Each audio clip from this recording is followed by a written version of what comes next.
Bismillahirrahmanirrahim.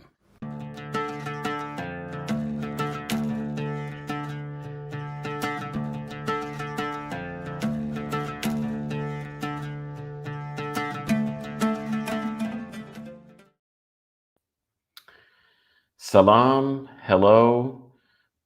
Since I'm with a Canadian as well, bonjour, welcome to you all, peace to you all. Welcome to office hours here at a special time.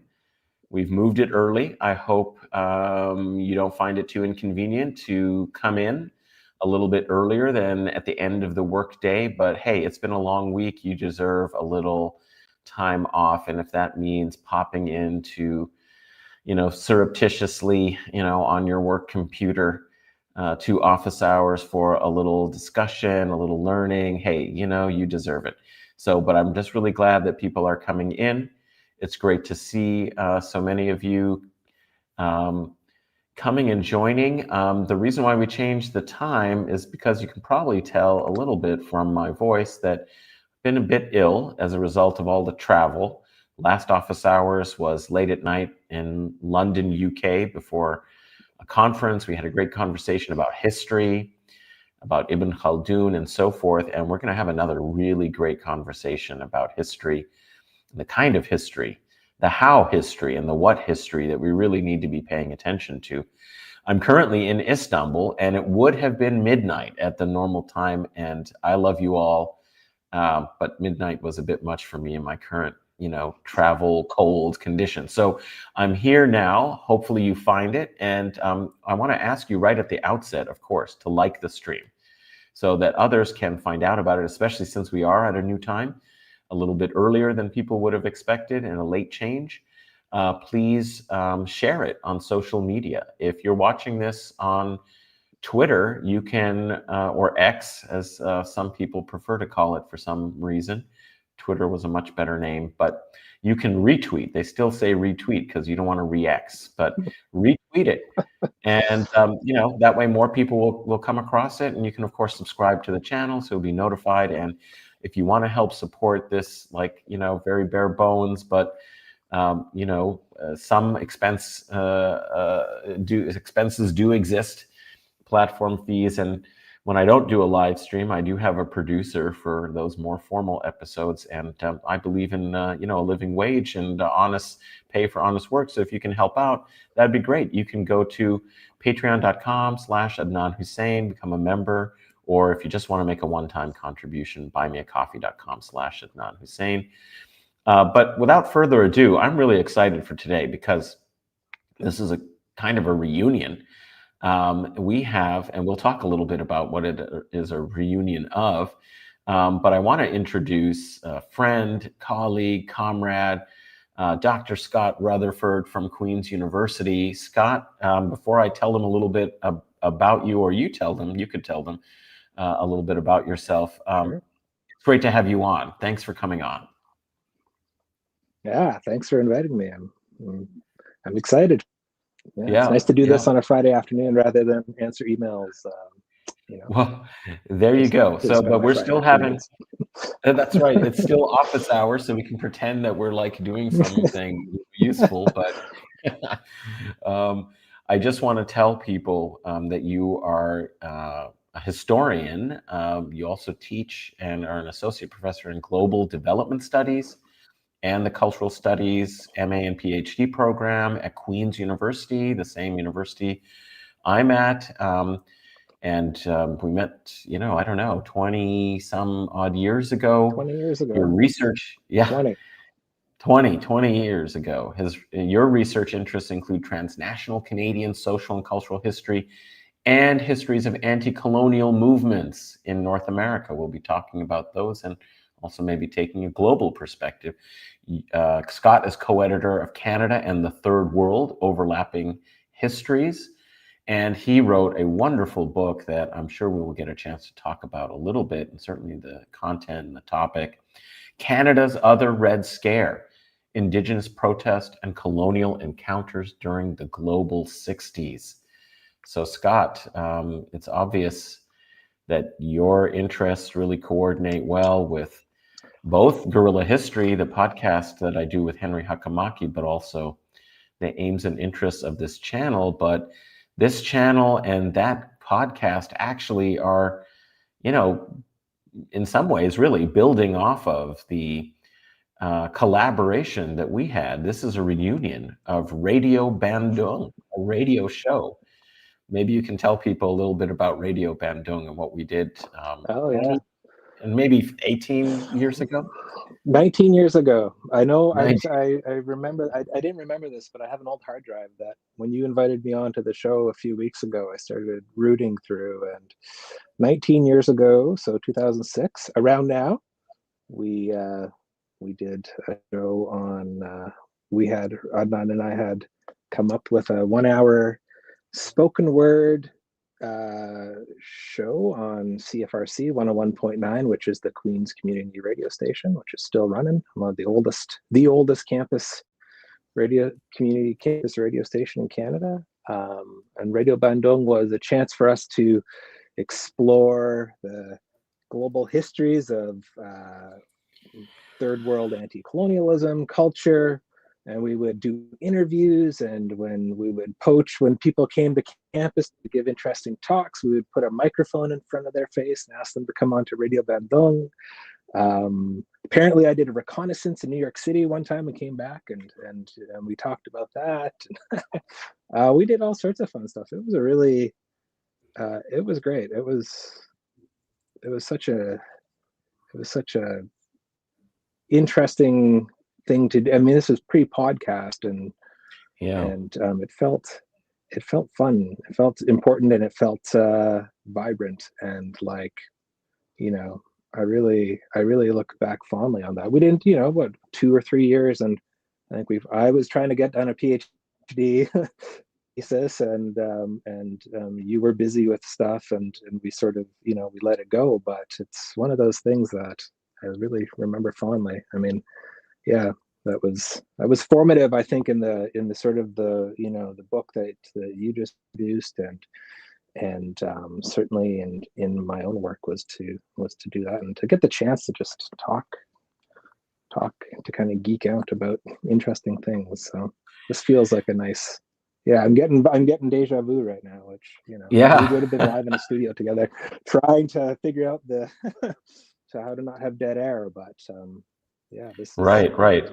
Yeah, well, that was, as you say, before podcasting really became a big thing. I think it had just sort of started, but there weren't really podcast platforms. You had to kind of subscribe in the kind of clunky MS-DOSy type way to like an RSS feed, and I mean, it was a very, very new thing. We weren't really aware of it, but other people might have been aware of it. We were just doing a live campus radio program, and it was pretty radical for like what CFRC, the campus radio station at Queen's University, 101.9, really did. But it was, what I especially remember about it was live, and so that's why I kind of like these office hours episodes and the struggle session live streams I've started on the channel, because I really love the sense that it's live. With the benefit, for doing it here on YouTube in the way that we're doing it now, is that you get audience questions. I mean, unless you had a complex setup for call-ins and, things like that, which would have been way beyond. Well, I was not. You ended up learning how to do. We would have ruined the station if we had tried to answer the phones. Exactly.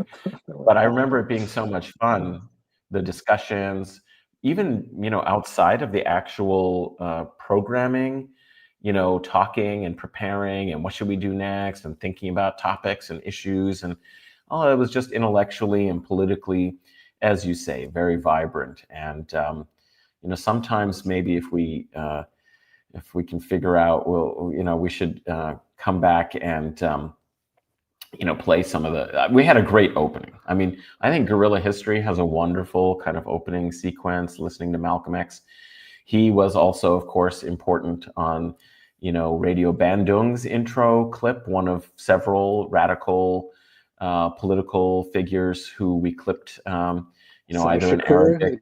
Just passed away. That's true. I had forgot. That's right. That was Asada Shakur, wow, rest in power. But he actually had talked a lot about the Bandung Conference, which happened in 1955, even when he was part of the Nation of Islam. But his politics, you could see, were already very transnational, very global, in thinking about and in drawing inspiration from anti-colonial resistance movements around the world, and the prospects that the progress of those movements might reshape conditions in the world and have a connection to anti-racism struggles, Black liberation, Black freedom in the U.S. and elsewhere. And so that's a kind of inspiration. And so that's really also the topic today, is really thinking about anti-colonial movements from a global perspective. And we sort of bookended it from the early 1950s with the Mau Mau revolt in Kenya against Kenyan settler colonialism, to Red Power, topic that you've worked on so much in your book, and in framing and thinking about it, in those terms. And I think at a time now when there's so much discussion about resistance and about settler colonialism, this history is really kind of important to return to. You mentioned that it really framed a lot, and I was rereading your letter to Louis Cameron. We'll talk, more about the book, but I remember in one passage you mentioned about how his political vision really connected with the Ojibwe Warrior Society, kind of the way that they understood what they were struggling for, really connected local concerns about racism, oppression, economic deprivation to global changes that were taking place and larger scale resistance movements. And you said that it kind of propelled you to looking for those connections further, and reading Fanon. And I remember us reading, I taught a course, The Spirit of Bandung, and I assigned some of The Wretched of the Earth, but we actually had a wonderful reading group where we read kind of major works of anti-colonial and anti-racist thinkers, one of which was The Wretched of the Earth. And so just seeing that there, I thought, oh, wow, it's great to think back about making those connections. And so I wondered if you might talk a little bit about what you see as the relationship through the histories that you've studied, in particular, maybe even with the lens of Red Power, the connections between those anti-colonial movements, say in Africa or elsewhere in the world, Middle East, etc., and indigenous struggles against settler colonialism. Yeah, that's a wonderful question. I guess because you brought up Louis, I'll start with him. Louis Cameron was part of the Ojibwe Warrior Society, and really, it's when I think back about, I guess maybe we all do this, Adnan, like how you are introduced to things and the direction in which you're introduced. And I had learned of his work in the Ojibwe Warrior Society, partly because I grew up in Kenora, where the Anishinaabe Park occupation, which sort of the most famous I guess moment of action initiated by the Ojibwe Warrior Society took place. And I remember reading some interviews, because they weren't, there weren't sort of long manifestos or anything like that. You'd get these sorts of bits and pieces in different interviews and that. And I remember reading something that he like a transcription of an interview where he talked about the kind of violence of settler colonial, the kind of violent settler colonialism, and the sort of restrictions it put upon the full expression of indigenous life, in that point by the 1970s. And then through you, actually, from that course that we took, being introduced to the Retro of the Earth, and immediately going, oh, wait a second, like I've read something kind of like this before, and it came from that long interview with Louis Cameron that I had seen already. And so that's what I mean when I think sometimes when we think of I appreciated the idea of, upon reflection years later, of being introduced to, let's say, third world theory through a person who, lived in the town that I lived in Northwestern Ontario.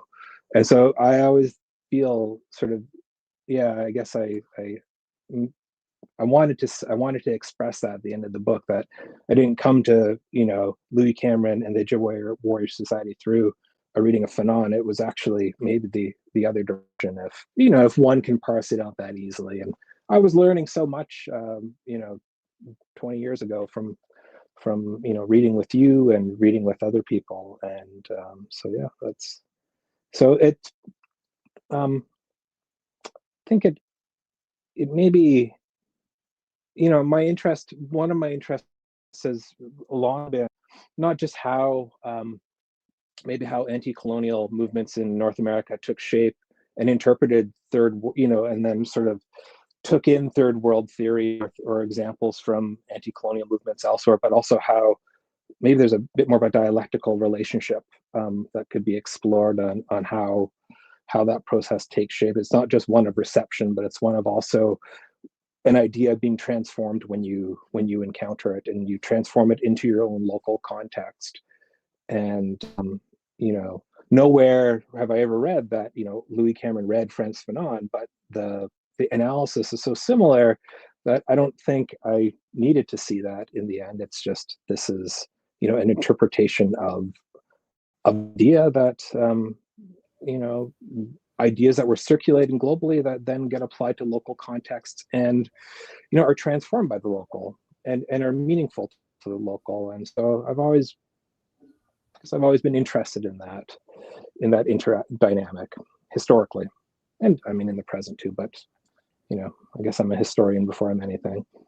Yeah. I mean, for me as well, just these examples from the past are so vivid and relevant. I mean, I never think of history.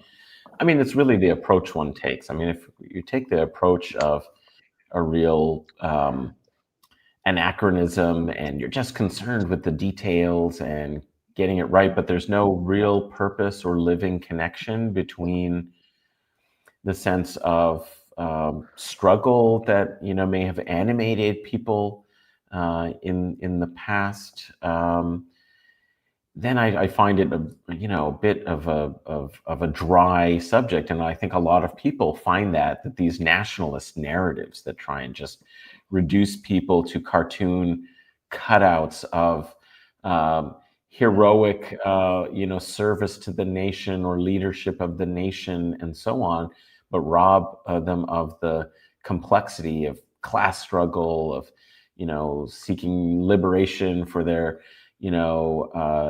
gender, against gender oppression, or for the right to love who you want, or against like discrimination because your skin color is different. Those things are just so much more animate and unfortunately also so still relevant in our current context. So I always do look at those historical periods as something of an inspiration, not to kind of romanticize. And I love that also in the letter to Louis Cameron. And people, you should just know, this is the concluding chapter of Scott's wonderful book, Canada's The Red Scare, that is a kind of communication imaginatively to Louis Cameron, who had led that uprising at the park and was a really charismatic figure and leader. Interestingly, you pointed out, like, never profited in the same way that other kind of 60s figures seem to have been celebrated or found a way to kind of cash in the cachet that they had as kind of revolutionaries of the late 60s, early 70s into personal fame or fortune. He remained a member of the Kenora community, but that he seemed to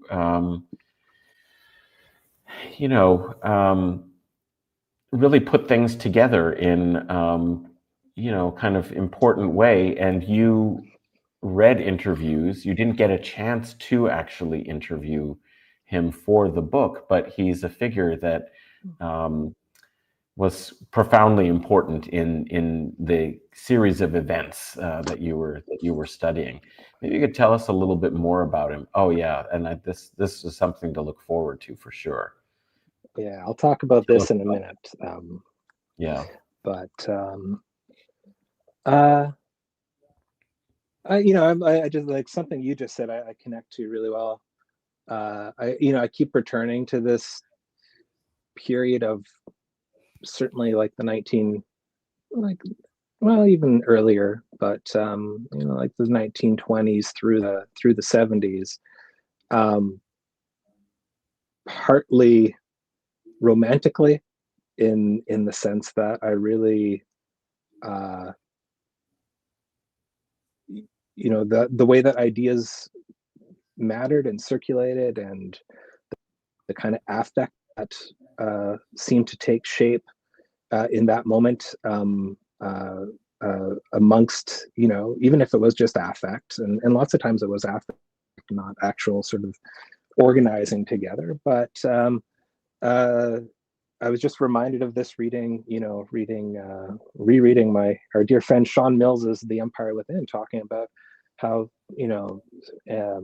third world theory and ideas circulated through Montreal in the 50s and 60s and early 70s, and I'm hopelessly sort of romantic about that moment of wishing I could have been a part of being cafes and being sort of where people seem to debate these kinds of books and live them. And so part of that end letter to me is also a check on myself about thinking, well, this puts people up on sort of a pedestal that is impossible to live on. Like the vast majority of folks who were involved in these types of movements were what Leela Ghani calls minor characters, maybe like and in the end they had to live in the places that they organized armed resistance and armed protests in, and that's where the romance ends, because they lived the consequences of that in the place that in the place that they were located. So they didn't necessarily get to go do book tours and things like that. They were walking down Main Street of a small town, being recognized as the that Indian who led this rebellion, and then being beat up for it or something. So I think I think it's easy to romanticize. I find myself, I return to it because I really appreciate the depth and richness of that era, or that conjuncture, if we want to, it's my cultural studies brain, I guess. Also, that a lot of that organizing came at a lot of personal cost, and Louis Cameron wasn't the Ojibwe Warrior Society. There were hundreds of others, from teenagers all the way to grandmothers, who were like these movements across North America in that moment, and just regular community folks who once the barricades came down had to live in the place where they put barricades up. And so I find myself that tension of sort of really really sort of being drawn to a particular historical era for a particular reason, and then also trying to really more deeply understand the complexity of that era. Yeah. I think it would probably be really helpful, since we sort of circled around what happened, in the main episode and event, through which you studied these kind of ideas about indigenous political action, resistance to settler colonialism in Canada, and then the analysis that we want to get to, which is broadening and connecting it with these other colonial, anti-colonial struggles, and talk about some of those other ones as well, that maybe it would be helpful to go through a little bit about what happened and why, and how you kind of analyze it. And then we can kind of draw some of those connections. People in this audience may be a little bit more familiar with the American Indian movement and Red Power, but even there, perhaps not. Although I noticed in the chat that there's some people who listen to the Red Power Hour and to Love Red Nation, cool. And so so that's great. But also, I do want to just mention, I think your audio is check your connection, how your connection is. If your Wi-Fi is strong. Some people were saying that it was fading in and out a little bit. Sometimes that happens when you use Bluetooth, earphones. You may want to remove those. I can disconnect these. Yeah, maybe just connect them and see how the audio goes with the regular or straight connection. But the other possibility is moving back and forth. But it's because is the mic in your ear, on your ears, your earphones? Oh, well, you were muted, so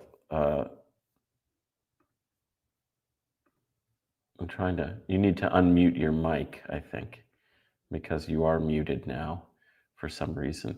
But I don't know if it was moving back and forth or if it was just having the headphones, and maybe the mic is in the headphones. So I'm not positive, but hopefully it clears up. But the main thing is that you're still muted. We're not hearing you, so you do need to unmute. Okay, how's it going now? I don't know. You tell me. Okay, yeah, it's pretty. I think it sounds pretty good now. Okay. That's okay. At any rate, yeah, I think that's okay. So Sorry, what was that? We didn't get that. I'm a bit of a mumbler sometimes. Oh, so, okay, yeah. Well, that's all right. Might not be a mic issue. I think it's okay. It's better. I think it's better. That's good. So why don't we go ahead and, I was just giving you the opportunity. Tell us basically about the subject of your book. Give us some detail on what happened and why it was so significant and important, why it happened.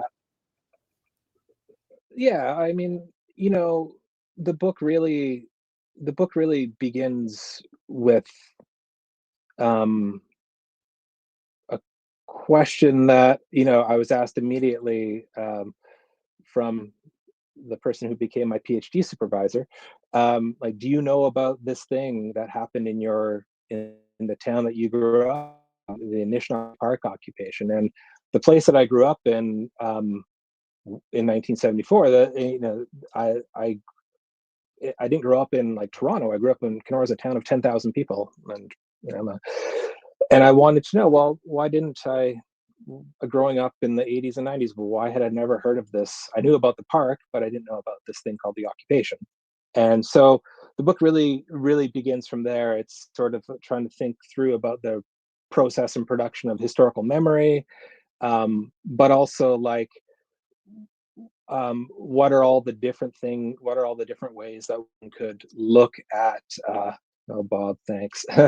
Look at this sort of moment in time in 1974, which gets remembered and talked about as sort of one of the red moments of sort of Indigenous Red Power organizing in Canada. And so I set out to sort of talk about what led up to that, and how was it a continuation of a longer sort of period of Indigenous or political organizing around Northwestern Ontario in Treaty 3 territory, and how is that story of the 40-day occupation, armed occupation of a small 14-acre park in a little town in the, if you're not from there, you don't know where it is probably.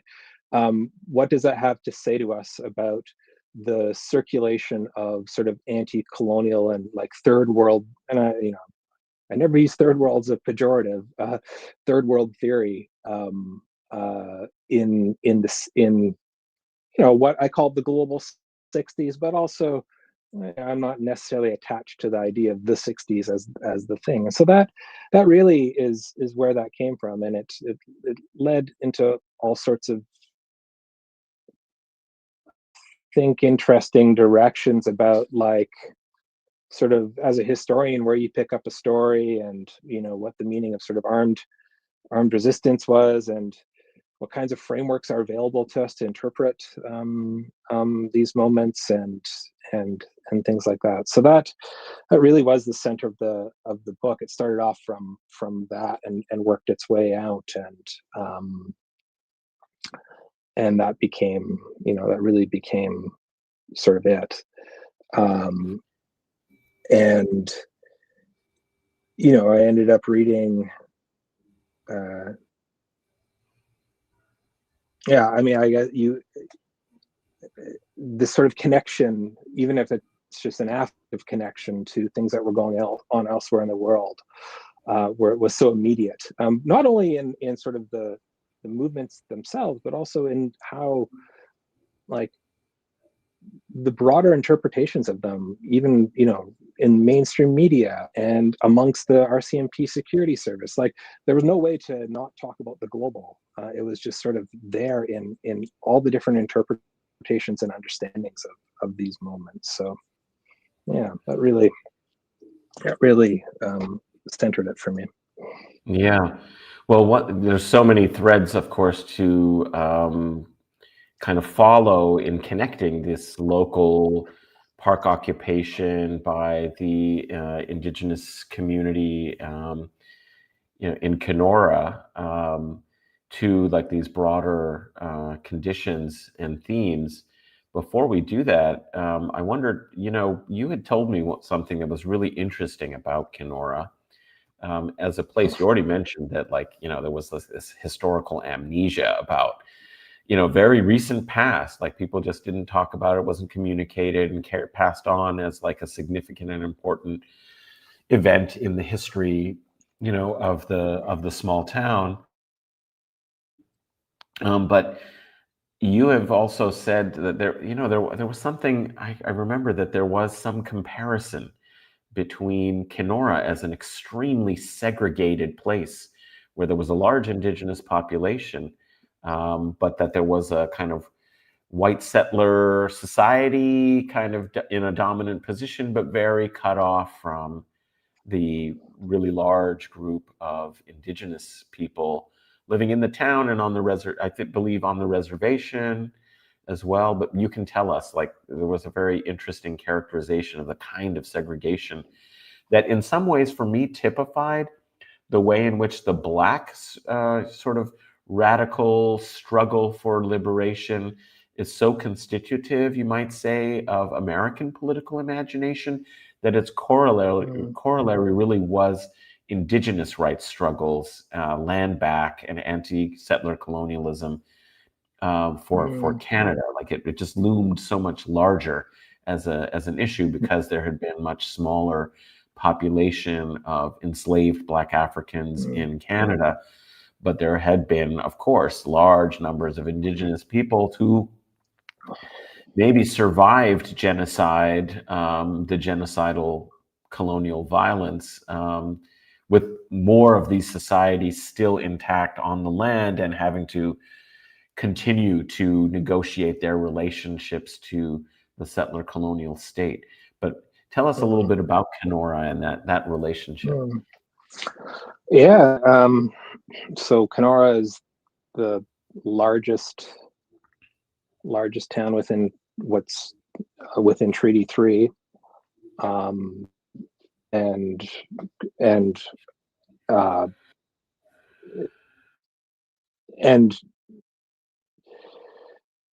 I mean, ever since ever since Treaty 3 was agreed to between the Crown and the Anishinaabe, in 1873, there, it has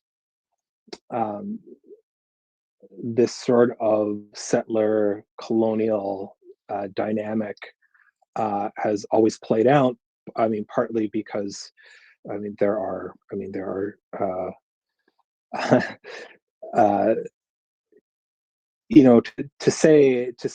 sort of call it white and indigenous isn't entirely true, but it captures a particular dynamic, and certainly in the 1960s, in 1965, actually, there was this march, and it was called the Kenora. It was called the Indian Rights March, and it was led by people like Fred Kelly, who's an Anishinaabe elder around Kenora. I mean, and in Treaty 3, and Peter Kelly, and it gathered indigenous folks from around the Treaty 3 region, but especially around Kenora. And there are a number of First Nations around Kenora. That, and so you think of it as like there are communities that interact daily and have for 150 years with the town. And the march itself was protesting, in many ways, the limited opportunities that Indigenous people were being afforded in the town itself, whether that was economic, for jobs, or the sort of discrimination that you would see in the segregated U.S. South around not being served at restaurants and things like that, and also the types of sort of underdevelopment, like the purposeful underdevelopment on that reserves themselves, where the sort of analysis of reserve is purposely being underdeveloped by the Canadian state to keep people sort of in a particular condition. The argument around that, like, just why don't we have basic services? Why can't we have telephone lines or running water, or clean water?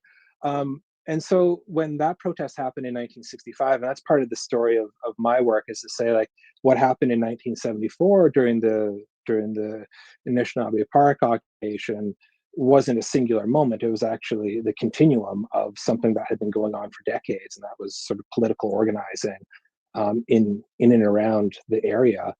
It immediately gets picked up, and organizers themselves drew on this. It was just post Selma, the post Selma, so it sort of played into a moment. But the interpretation, really the wide popular interpretation, was Kenora was Canada's Selma, and here's like a clear example. And one of the arguments I make is that that functioned really well in Canada because certainly in mainstream commentary, because it allowed mainstream commentators to almost like excavate Kenora from the national story as though it was its own sort of thing. Here's this place where there's like this ugly racism going on, and it's sort of its own, it isn't like indicative of the rest of the country. But I think what's interesting is that, one of the things that Indigenous thinkers and activists do throughout the 60s is create this new sort of sense of what, that Kenora isn't that unique. That actually this dynamic, this settler colonial dynamic plays out across the country. And so there are moments where, and to do that, there are some comparisons with other places, but I think what's interesting is to see this kind of knowledge that's created in these moments of social struggle, and like the kinds of new knowledge, the kinds of new understandings of the place that you live in, or the country that you live in, being created by struggles themselves. So there is some, there's some tension with adopting this is like our civil rights struggle, versus that doesn't map on perfectly, and it actually ignores the sort of broader settler colonial sort of context that Canada is within in the 60s. So Kenora becomes like it's its own thing, but it's also part of what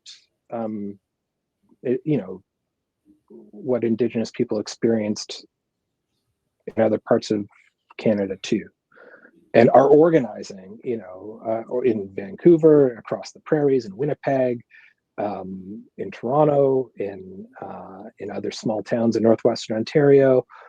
So yeah, I think it becomes Yeah, and I mean, there's also, of course, cross-border, connections and inspiration and relations going on, which raises this question that Ode to John Trudell posted. Am I correct in thinking that Canada's dealing with Indigenous are not exactly like those of the USA, yet the racism is fundamentally the same? And so I think that kind of gets at, like, settler colonies do have this racist view. All colonial regimes are racial regimes, I mean, and there's that fundamental racism may be there, but then the way they may implement, kind of settler colonial policies might have some differences. But there was a lot of cross-border interconnection and solidarity in these struggles. So I'm wondering if you had a thought about this question from Ode to John Trudell. I mean, I think what you just said, Adnan, is pretty much it. And I think the job of the historian is to, this is one of the tensions in doing this historical work, where you are inviting the global into sort of, to figuring out what's happening around you, is to say, well, where are the differences? Why do those differences matter? And how much do they, to what degree do they matter?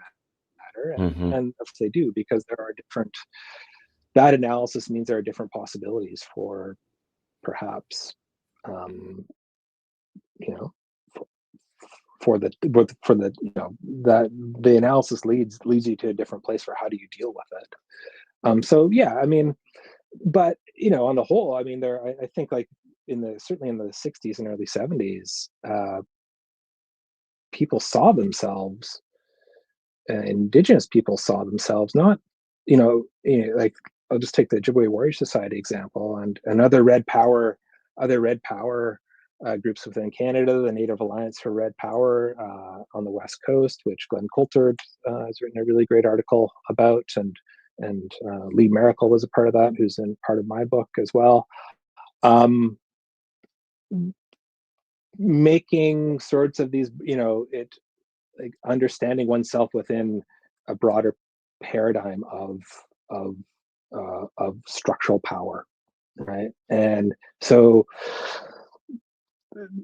yes, you could tease out the differences, but I think in many ways people were interested in having examples of being connected to others in ways that made sense. So it wasn't only, the American Indian movement for sure was deeply influential and materially connected to things that were going on in the examples that we've been talking about. But yeah, people were making connections with the Black Panther Party and with other, non-Indigenous organizers too. And so I think that kind of came from a sense of, when you understood yourself as part of the third world. And if we take Vijay Prashad's idea that it's not a place but more of a project, then the linkages that one could make with another, even if they were just affective, and I mean just the sense of oh, somebody somewhere else who kind of looks like me is going through similar experiences, and maybe we can draw some lessons from that. I think that was enormously important to those movements in the 60s and 70s in Canada, without also then sort of denying the local specificity of one's existence and the things that mattered, on the ground. So I think there, and that was always a tension, trying to figure out where those kinds of friendships or solidarities or whatever mattered and where they how they mattered, and at what point did they not really address the material sort of reality of life around you, and how did they shape each other. Yeah. Yeah. Well, one example of that actual demonstrated sense of solidarity between American Indian movement and, the Ojibwe Warrior Society and their occupation of Anishinaabe Park is in the trailer of that film that you need to show people again, because we had a request, hey, don't just tease us, we need to Oh yeah. see and learn about it. But in the trailer, and I linked it in the description of the YouTube, you can go watch it. There is, you were saying, was it Harvey Major? I think it was, I haven't looked at the clip for a while, Yeah, but right. so don't, But there was it may have an been it may activist, have been Harvey Major. yeah, who was So, asked, about the ongoing occupation of the park. Asked, about a statement, I guess, AIM had made that they would get involved if required, and they said, well, what do you mean by that? And he said, well, if they keep, if police keep beating, Native people in the streets just because they want to stand up for their rights and voice their concerns, then that's all that's required, And they said, well, given that, are you going to be able to, kind of get into Canada? And he paused for a moment and said, do you think they'll be able to stop us? It was just a brilliant kind of, defiant sort of move, and it shows that, like, there was a sort of feeling that these are connected struggles as Indigenous peoples against two different but similar settler colonial states that were oppressing Indigenous people. And maybe you could tell us a little bit about, like, this documentary that's coming out, or it has aired, I guess, at the Toronto Film Festival. It did, yeah. So this is the title, Ni Namada Dis, Red Power Rising, and it's a film by filmmakers Shane Belcourt and Tanya Talaga, and it tells the story of what we've been talking about, amazing archival footage and interviews with people who were involved in the Anishinaabe Park occupation, including, like you said, Adnan, members of the American Indian movement. Of course, this comes on the heels of Wounded Knee. The American Indian movement are probably one of the more famous sort of American Indian movement actions. And so the documentary does this amazing job of really going into detail and with sort of in-depth reviews with like I said, we've been talking about Louis Cameron, but the Ojibwe Warrior Society was made up of I want to say boys and girls, because we are talking in sort of like teenagers, like people who are like very young, like younger than some of our students, all the way up to sort of grandmothers and grandfathers. So it was made up of different generations, and they do the documentary really does a great job, I think, of sort of teasing out the depth of so the depth sort of feeling of that moment and the possibilities for these really interesting forms of political alliance with the American Indian movement, and I, hopefully it's on. It should be on CBC Gem, which for those of you who are in Canada, you know what CBC Gem is. For those of you who are outside of Canada, I'm not quite sure. You can probably VPN it somehow. We probably can't really recommend it, but hey, there are VPNs out there, yeah. Don't we get like a sponsorship from a VPN yet? I'm not. Oh, right. Yeah. I'm not doing well on the monetizing, let me just tell you. But that does remind me to ask people, to like the stream. I see, maybe over 100 live watching right now on the to platforms, and you should be liking the stream so that other people can learn about this incredibly important and interesting history of anti-colonial movements and resistance. Red Power. Find out about a great film that you should look forward to and try and watch. Check out the trailer. It's linked in the video here, in the video description. Yeah. But share the stream on social media now. If you're watching on X, there's no reason not to retweet it. I wanted to ask you a little bit about something else that you mentioned, in the context of telling us a little bit about the park occupation by the Ojibwe Warrior Society.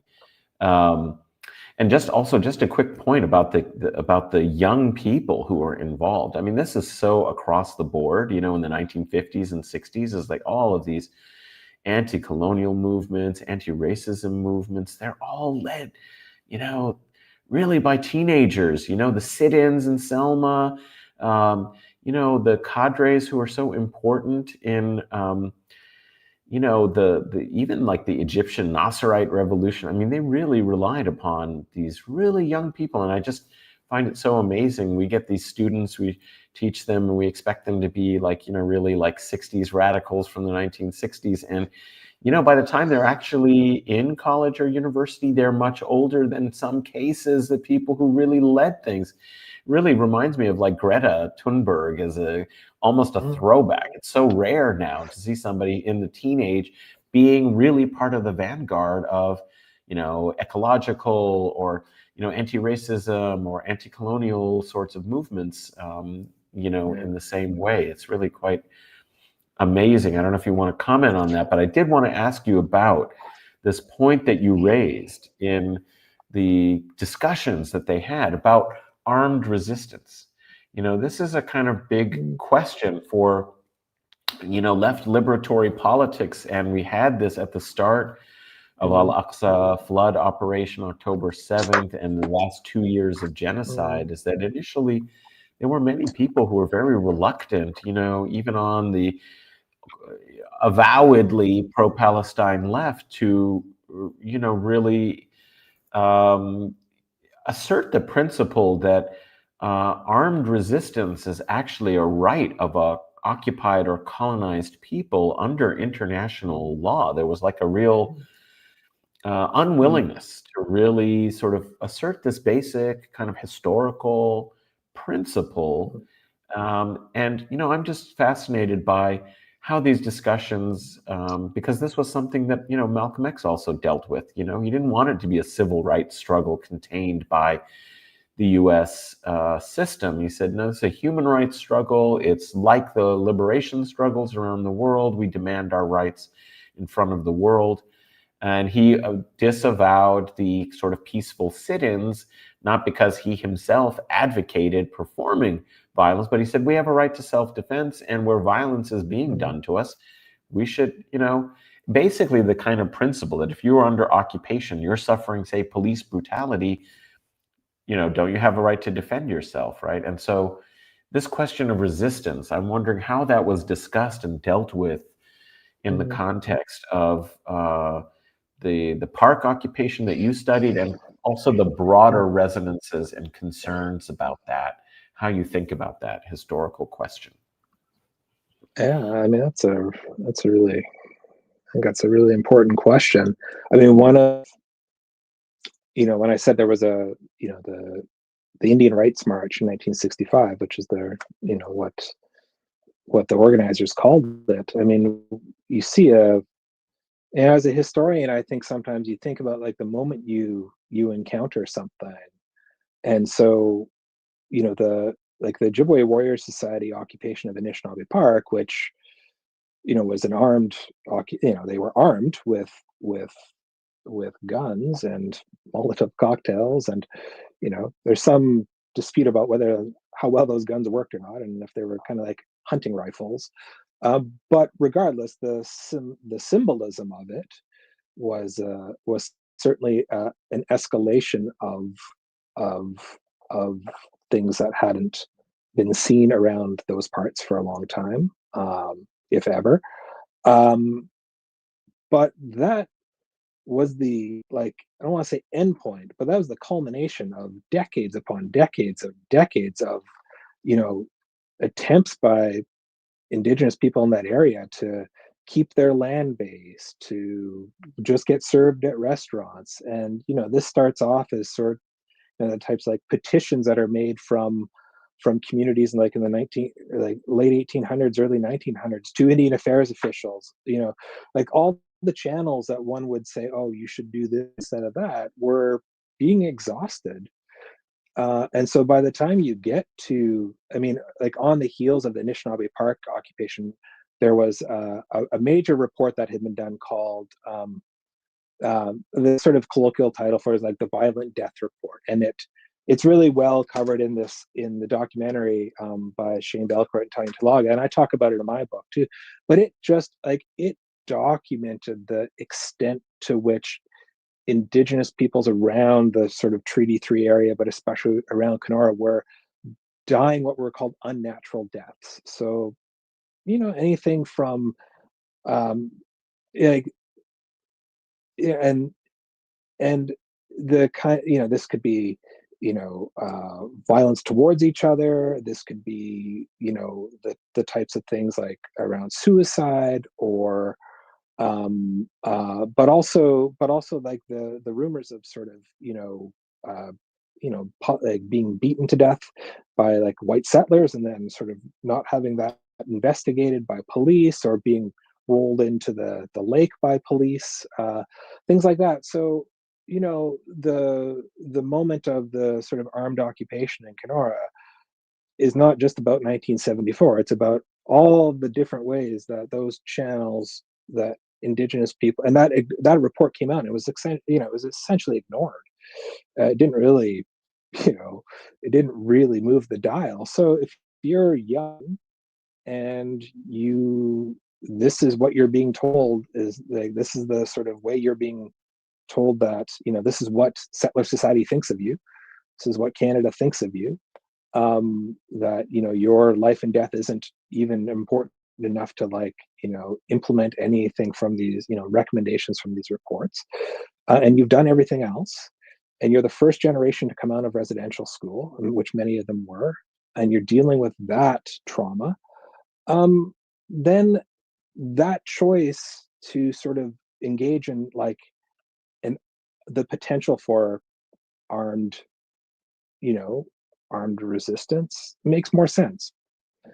Or it's easier to, like, you begin to like sort of, well, you know, okay, A, B, C, D, E, F have already have been like, what options do you have left when, and maybe there, and, you know, of course, and this isn't a clear cut thing. There, of course, were debates in movements themselves. What do we do? Do we do this? Do we not do this?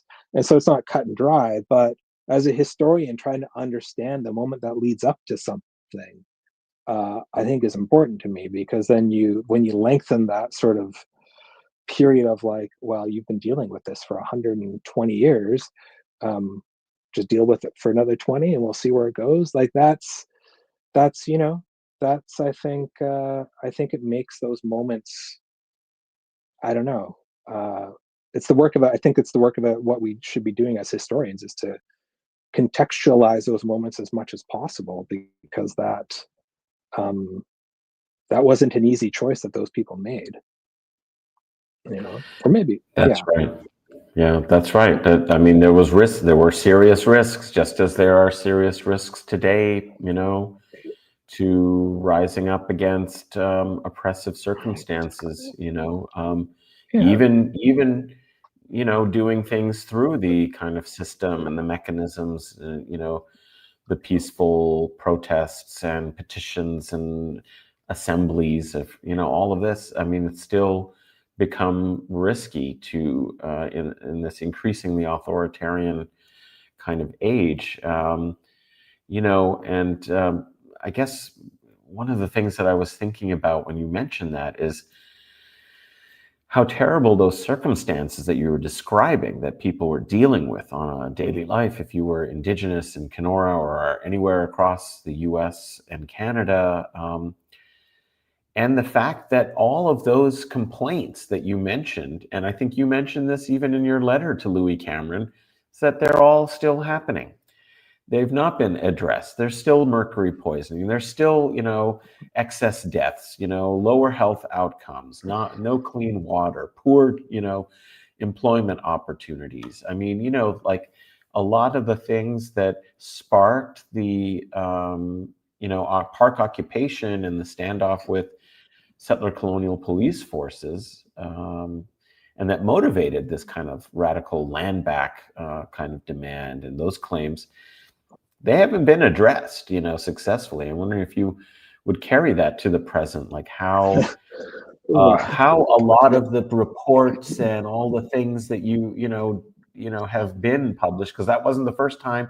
There were reports with lots of recommendations that have just sort of sat in a drawer somewhere, or that have been used.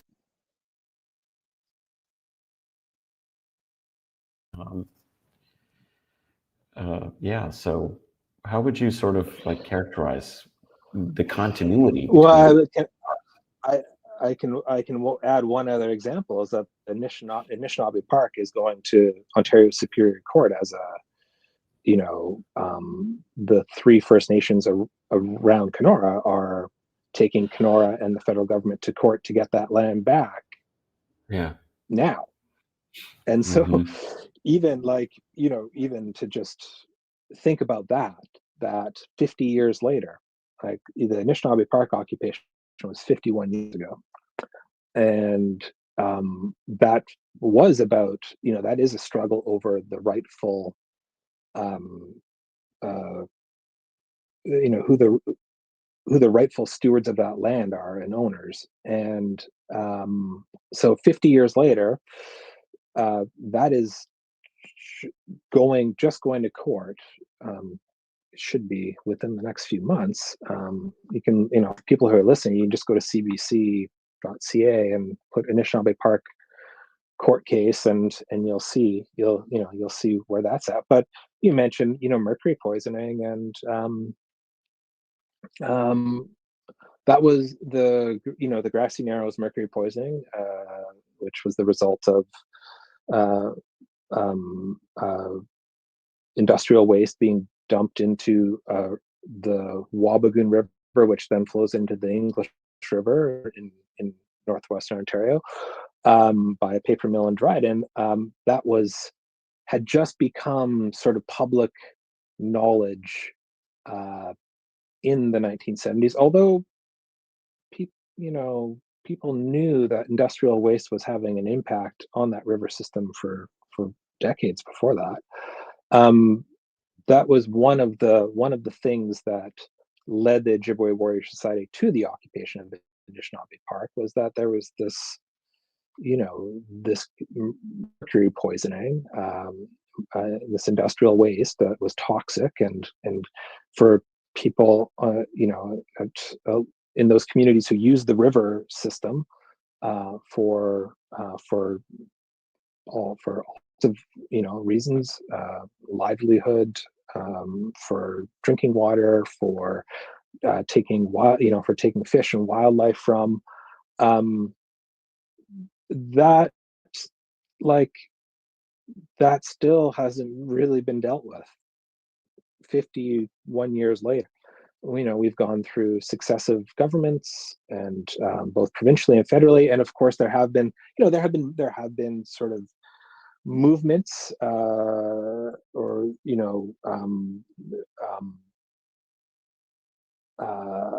treatment centers and things like that. So it's not like there hasn't, the resistance that the Ojibwe Warrior Society led in 1974 hasn't had no consequence. It has moved the dial, and has probably pushed, it certainly pushed, the federal and provincial government further than they would have wanted to go, to compensate for that and to address that. But it is still an ongoing situation. There's still ramifications from that mercury in that river system. That I don't think, if you were living in like other parts of Canada, would be tolerated for 50 something years. And so, yeah, I don't know what else much there is to say. That like 50 years is a long time. Yeah, and so I guess, that there haven't been more armed occupations is actually the surprise. Not that there was one in 1974, is that the sort of patience that is shown and the willingness of indigenous people to try to find other ways to address these ongoing things is actually the more remarkable thing. Not that there was an armed occupation in 1974.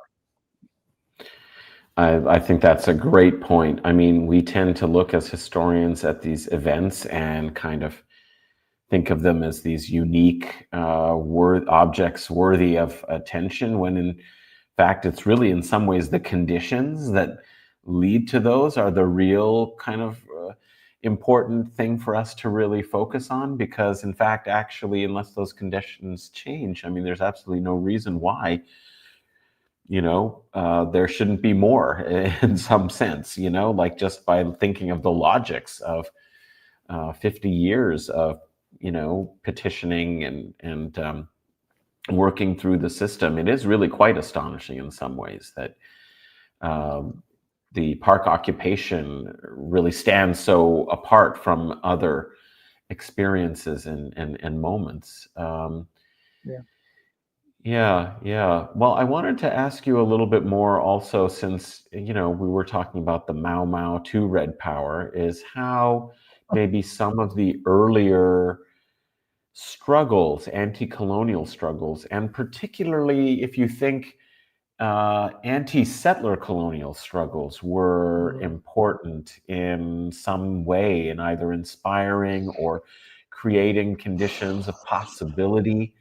And I just recall and remember, there are lots of anti-colonial struggles, but there are some really important and significant settler colonial societies where the resistance, had to take on a much more serious shape, because mass mobilization itself wasn't going to be enough. So I'm thinking, of course, of the Mau Mau, and I'm thinking, of course, of Algeria and the FLNs, after years of other forms of resistance, of trying to work within the system, creating political parties, advocating within the French colonial administration for greater rights, political representation, and so on, none of which really changed the experience of Algerians as second-class citizens in their own country.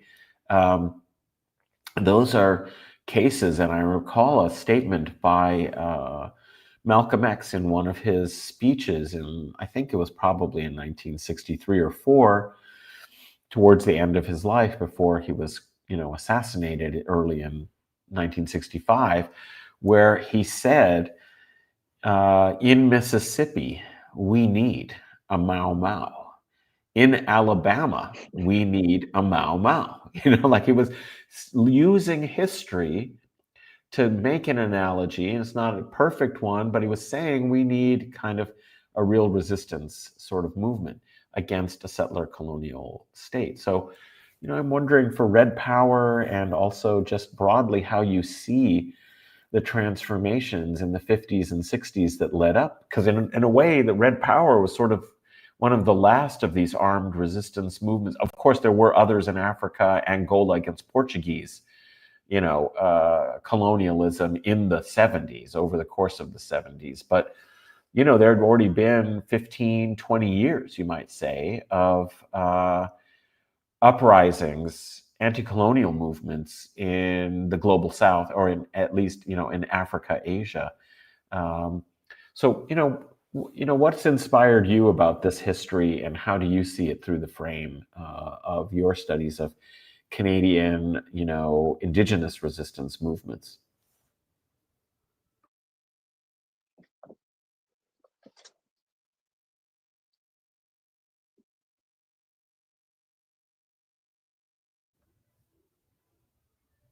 Scott, did you hear? Yeah, you're back. You're back. I guess there was there was some freezing or something, perhaps. Did you hear the question? I got the question. Okay, Yeah, great. yeah. I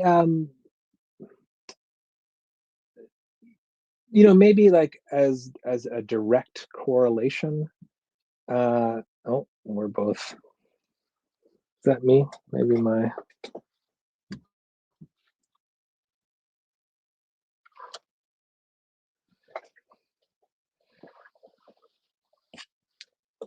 Am I back, Adnan? Yes, you're back. You're back. We can hear you. Your own connection might be freezing, but we can hear you. Can you hear us? Can you hear me? Yeah, I'm okay. Sorry. Yeah. Yeah, your video might not be, your video might be freezing, but we're hearing you, so go ahead.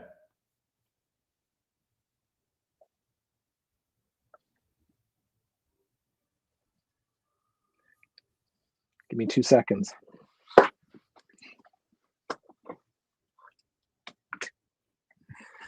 I think maybe we need to get closer to the router or something. I don't know if it's my connection or Scott's, to be honest. I mean, There you go. oh wow, you're outside. Now we're talking. I'm taking you on a tour. Yeah. How's that? Yeah.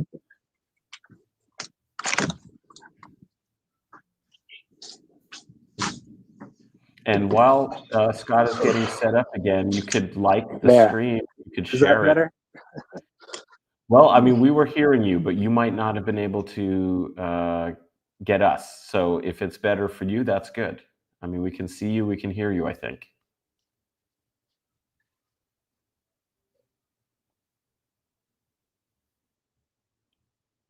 Can you hear us, Scott? Now I'm wondering if it really is, if it's my connection. I hope not. Supposedly I have a strong connection, a good Wi-Fi, but I'm not sure. Scott is frozen for me. I don't know who is got the problem here. You're back now. Go ahead. I'm back. You're back. Okay, sorry. I mean, I think one of the things that I've always been attracted to historically, thinking through some of those connections that I heard you talking about, Adnan, is the recalibration of where theory and idea come from, and in our sort of historical imagination, and how I think in that in that period, that sort of post World War II period, where these anti-colonial movements are really sort of front and center in reshaping and countries around the world. It generates all sorts of, I think, important ideas that become sources of sort of inspiration and sources of um, uh, new imaginations about what maybe is possible. And so I think in many ways that that's really what I find really most interesting about that period, is that all of a sudden, like, theory is being generated from places that were being and examples, or from places that, like, and from people who were before that understood as sort of not generating, as like not able to generate that idea, or not, like, so you have, like, I think in the North American context, China and Cuba and Vietnam become really important examples of global anti-colonial struggle, uh, uh, because they sort of take, like, they do the Fanon thing of taking Marxism and stretching it to the colonial context, and and um, and I think that comes back at, like, you see why it becomes attractive to the Black Panther Party, and certainly to Red Power movements. And I think that to me is one of the most interesting parts of, like, things that comes out of thinking globally, about what shapes anti-colonial movements in North America, or Black Power movements, or the thinking of Malcolm X, is you know the the generating of ideas from the colonized world, or the recently colonized world, people who were defined by colonial power as not being able to, or not having the capacity to organize this way. And so I think that kind of flipping the world on its head, uh, um, in a way, is really, um, I think we still live with that, and so I think that, yeah, that. So do I see direct correlation between, let's say, um, anti-colonial movements in Kenya and what happened in Kenora in 1974? Not in that direct connection, but in a general sort of broader sense of of of uh, what was becoming possible in that moment, of new ways to imagine and enact, like, a sense of self-dignity, or a sense of reshaping social relations and political relations. Yeah, then you can see it, I think. And so, um, that kind of flipping the world upside down is a real, I think that's what Malcolm X sort of meant, in some ways, by drawing these sort of global parallels. And I think, in Anishinaabe Park, during the occupation, the Ojibwe Warrior Society, you know, once in all, their literature would mention, like, Angola.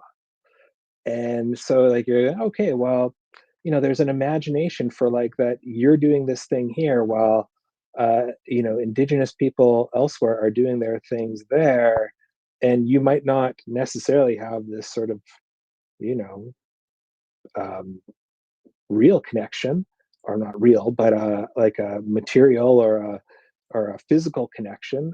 You might not even know each other, but the sense that you were the driver of history now, rather than the other way around, I think, was really important. Yeah, that's important. And I think that sense of, like, being makers of your own history was very empowering, very important. That sense that history wasn't the subject of those who ruled them, but rather they could make history anew by Yeah. actually waging, forms of resistance, and having political goals and ambitions of freeing themselves, taking their own sovereignty and destiny, into their own hands. And I like very much the way you connected, and I think they are very connected, actually, with, like, where theory comes from, because it's really, say, in the Marxist tradition, very much been interpreted out of, and other, philosophy, and other kinds of liberatory, sorts of theories, or even, kind of political liberalism and so on, has always developed, in reference to and from the kinds of experiences of history in Europe and North America, or, like, what we might call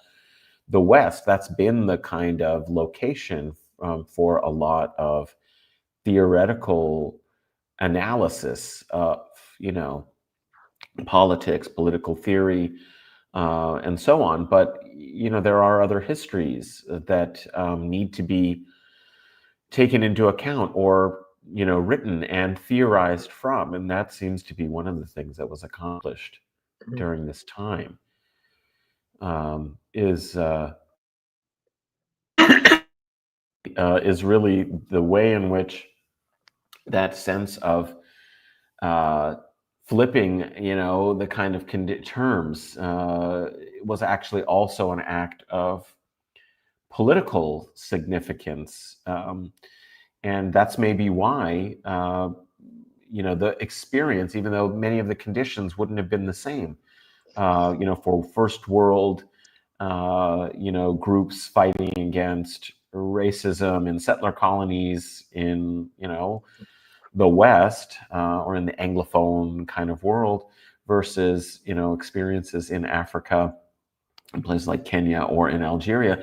Yes, there would have been a lot of differences, but there would be something very important about the racial regime that was similar, and that an integration of class and race could come from, in a powerful and potent revolutionary way from those struggles that would be, relevant and important and missed by other kinds of analysis that, didn't take it into account. And that's why I was asking you in some ways about whether the kind of category of analytical category or historical category of settler colonialism is something important to consider across these cases.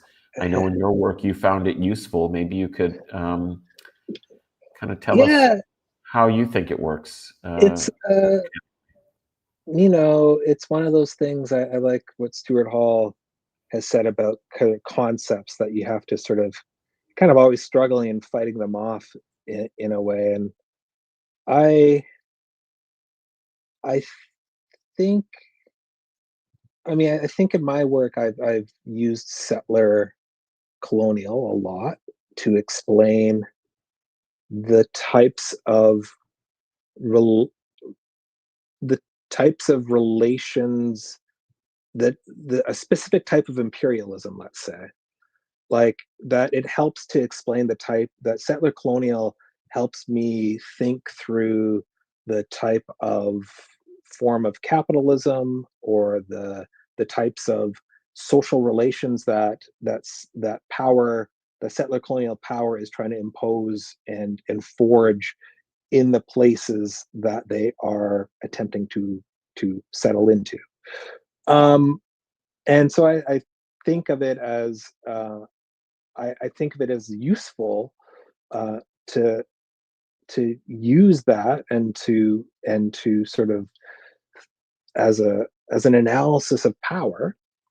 At the same time, sometimes I struggle with it as a term, or as a framework for understanding resistance, because it maybe sets up a binary that doesn't quite capture how people, how people experience everyday life under a settler colonial regime. That not everybody who isn't indigenous to that place has the same sort of privilege or relationship to capitalism, let's say, or power within that settler colonial society. And so perhaps it forecloses the possibility for broad, like, that when you create this kind of binary between settler and native, or settler and indigenous, maybe that forecloses the possibility that there or doesn't foreclose, but makes it more difficult to imagine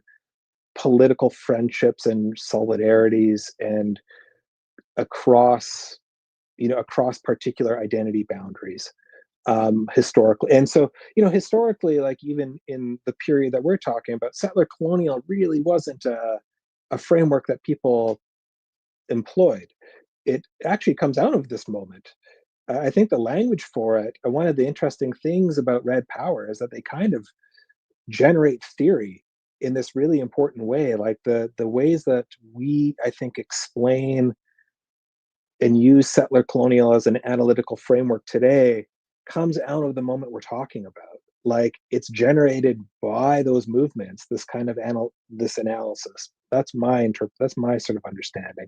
So I wrestle with it a bit, because I think there are interesting moments from the 50s and 60s and early 70s where maybe political relationality or relations and those kinds of friendships wouldn't necessarily have taken shape if the settler colonial binary that it sort of that framework encourages a bit would have been sort of in in being deployed. Does that make sense? Like, yeah, that's an interesting. I wrestle with it as a I try to fight it off. I use it. I fight it off. What's it useful for? What perhaps sometimes does it like what possibilities does it foreclose?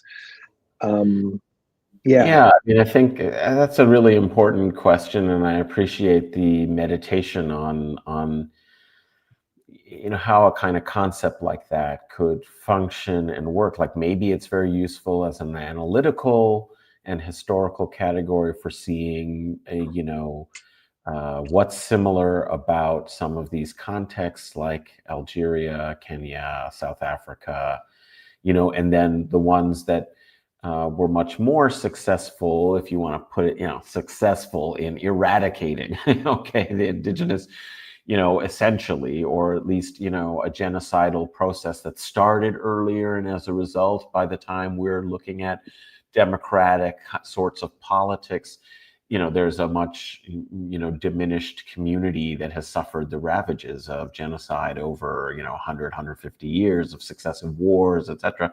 So when you think of Australia, New Zealand, Canada, the United States, and, settler colonial power is like, very established for, hundreds of years, and it's a very different kind of condition.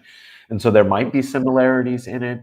There might be differences in how it works itself out. But I would actually recommend everyone go back and listen to that with Max Eil in one of these office hours. I can't remember if it was 3 or 4, and his critique of kind of Patrick Wolf's sort of static structural kind of division.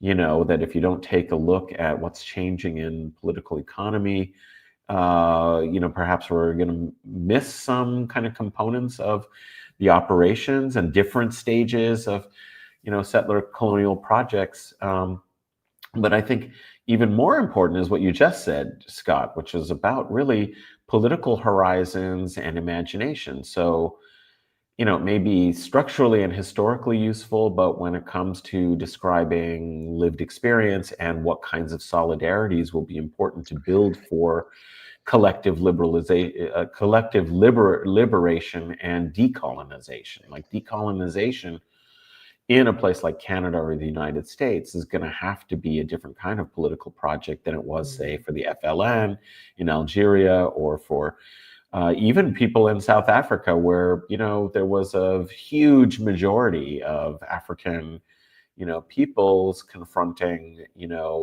Dutch descendants and more recent English settler colonists. I mean, so that's kind of an important point, and it reminds me that in a lot of the previous cases of anti-colonial resistance movements, people from the settler community often threw in common cause for collective liberation, and people like Henri Alleg, who, participated in action with the FLN in their insurgency, anti-colonial insurgency, was captured by the French, and he's like a, kind of a French francophone, a French Marxist, and, was tortured, wrote a book about it, La Question, so like there are examples and cases of that, and you have to have a political language and a political imagination that says maybe this is roughly speaking a binary, but we need to build the solidarities of based on like actual contacts and connections and the way people have lived to, that's some of that's teasing out the, I think maybe sometimes our job is to actually radically contextualize so that we make, we can get beyond, the concept is useful, but there are times where it isn't explaining what you're seeing as a like as a historian, and you need a new framework and some new language or concepts to explain the types of political relations or social relations that you're seeing being forged in the past, and so it's just, I think that there is something about the idea that in the 50s, 60s, and 70s, anti-imperialism or national liberation or the word liberation was actually far more popular than like colonial as a category. Right. And so there is this way of like when you say liberation, it it has an active imaginary to it, I think, which is was interesting to me about that era. That you had liberation movements, you have women's liberation movement, gay liberation, you know, national liberation movements.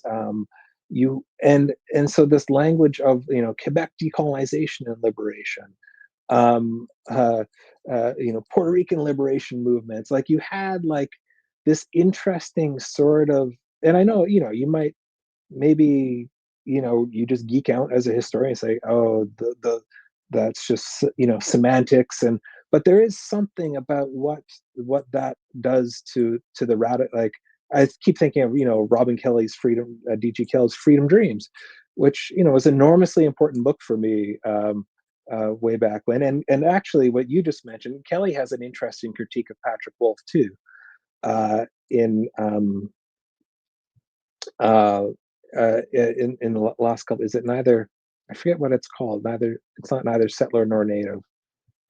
Does Yeah, that it could be that. It could be that one. Yeah, and that's it builds off this sort of idea of maybe like the staticness by which uh, settler colonial as an analytical framework might imply, and so I'm interested in that. I don't think it's like like any, I think like any concept, you have to wrestle with it, and where is it most useful and where does it fall apart a bit? Yeah, I I think don't know. neither settler nor native is actually by Is Mahmoud that Mamdani. Mamdani? That's Mamdani. I'm Yeah, mixing it. yeah, I was just looking but at this article. right, the father of the Democratic New York mayoral candidate. Rethinking Settler and Native. That's the That's Kelly. it. Okay, Rethinking. rethinking Yeah, settler and native, yeah, and that's by right. Robin Kelly. That's Robin D.G. Kelly. Yeah, Okay, great, great. yeah. A great historian, wonderful book, Freedom Dreams. Freedom I Dreams. think we always wanted to interview him on Radio Bandung, didn't we? Yeah, I mean, yeah. I I'll think have so. to get him on and see if I can get him on. I There think was so. the 20th anniversary, I think, of Freedom Dreams, and just a few years ago, and there was a new edition that came out. I'd wanted to get him on. Somehow it didn't happen, but that was a very important book for me too. Just in thinking about freedom struggle, Mm, liberation, as we're saying, freedom struggle, and we've converted a lot of these freedom struggles in our memory and in their translation into contemporary politics that have inherited the much more radical social movements that incubated these liberation struggles into, I don't know, like identity sort of kind of more narrowly construed identity kind of claims on the system rather than demanding human rights, like it's been more and human and economic rights, not just political rights. yeah, So I mean, it seems to me like that period that we're talking about, one of the interesting things about it was the rethinking of the what's universal. ah, And there's like a universalism to it, which I mean, I always feel like the critique of colonial one of the critiques of colonialism was this sort of the like who was the universal subject. yeah, And what you have in this sort of post-war period with all these anti-colonial movements is a real rethinking of who the universal subject is, and the universal subject becomes like the anti-colonial subject. And I really, I you know or and so I feel like one of the things I'm interested in that period is collective the collective imagination for trying to enter into the discourse of being universal. And that, I don't know, I don't know why that has disappeared, or not disappeared, maybe it hasn't, but that felt like it was more at the forefront of like, let's say, radical political imagination, that there was a sense of universality, um, or a struggle for entry into it, into being that kind of subject, like a considered a universal subject, and like the universality through difference or whatever. You know, and again, it's not. I say that, and it's easy to think, sort of flattened all sorts of struggles within movements for representation and for being seen and and for being considered a subject, within your own people, let's say. But I do think there was at least a gesture towards that. Um, um, and maybe just the idea that the post Cold War moment has really, like, the universe, like the kind of, you know the no like the capitalist hegemony has maybe had a real impact on how the universal is imagined, because at least in the period that we're talking about, there was another universal. uh the second world was its own claim to universality, um and universal subjecthood. So I do feel like, you know within that, one of the things that we were attracted to with Bandung, I think right from the beginning, was a rethinking of that from the position of the colonized, and what would it mean to enter into a universality.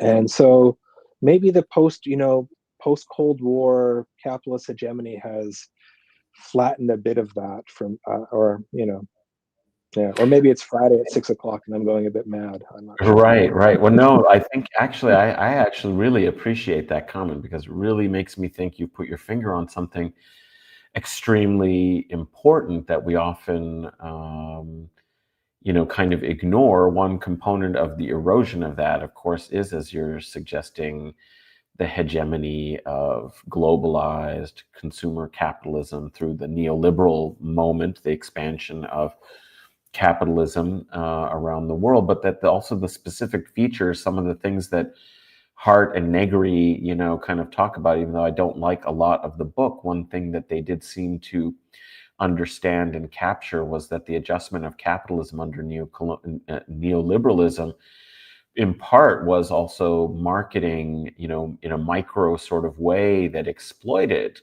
sort of sense of identity and specificity and so on, to kind of fracture, through the logics of market exploitation of these sort of struggles. And you see that with the whole corporate about. I remember the Baffler as a really radical and interesting kind of journal and magazine that came out like in the late 80s and early 90s, Thomas Frank, and it really kind of critiqued the corporate commodification and even use of it in management kind of self-help and advice sort of stuff of the radical, the rebel, basically co-opting the 60s, and you remember it with like the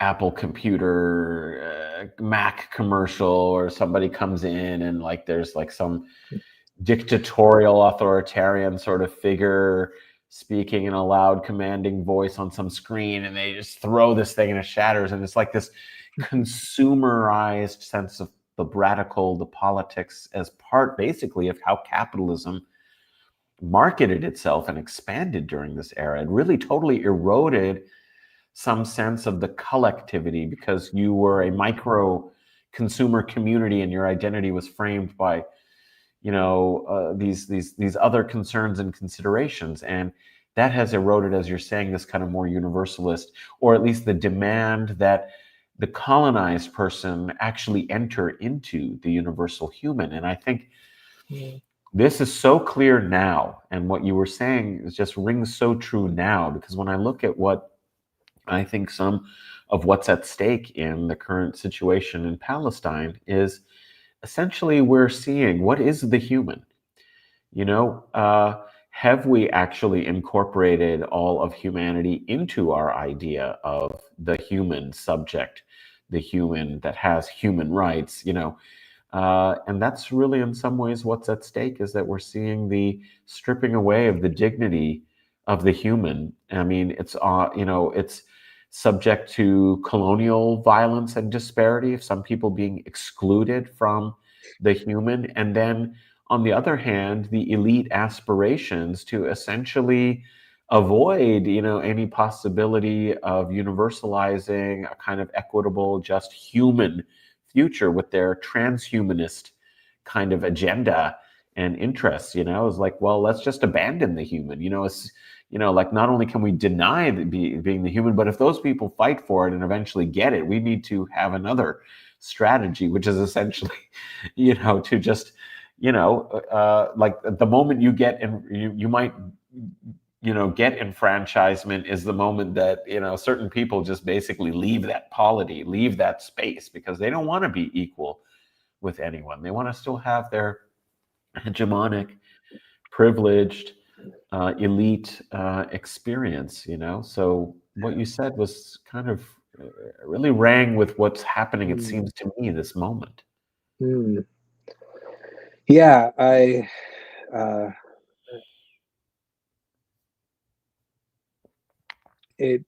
there's something pretty basic about it in the end. Yeah. Yeah, that I